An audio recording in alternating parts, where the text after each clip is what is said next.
અરે તો આવ્યા ભાઈબંધને વચ્ચે ડોમિનોઝ પિઝા ખાવા.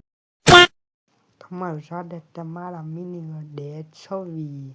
તો અત્યારે આપણે નીકળી પડ્યા ઈ રેડ શોર્ટમાં હનુમાન દાદાની થટ્ટા સાંભળવા. એ બીજી વાર, હું તો બીજી વાર જાઉં, પણ મારા ભાઈબંધ પહેલી વાર જઈએ.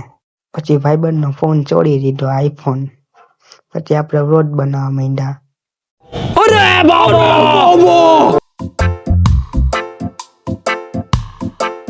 પછી પહોંચી જાય રેસ્ટોરન્ટ હનુમાન દાદાની થટ્ટા સાંભળવા.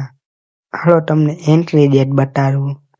આ છે એન્ટ્રી ડેટ અને આ છે આપણો ભાઈબંધ જેનો આઈફોન આપણે ચોરી લીધો હોય. પછી તો હનુમાન દાદાને કરી દીધા દર્શન. તમે કરી ગયા તો દર્શન. પછી ઘડીક વાર બેહીને આપણે નીકળી પડ્યા આપણા ઘર. પછી આપણે ડોમિનોઝ બતાવ્યું તો અંદર આવી ગયા અને આપણા ભાઈબંધને ફોન આપી દીધો. પછી તો ભાઈબંધના પૈસા પિઝા મગવી દીધો. પછી આપણે પિઝા ખાઈ લીધા. તો આજનો મિની વર્ડ અહીંયા સુધી રાખીએ અને તમને મળી બીજા મિની વર્ડમાં.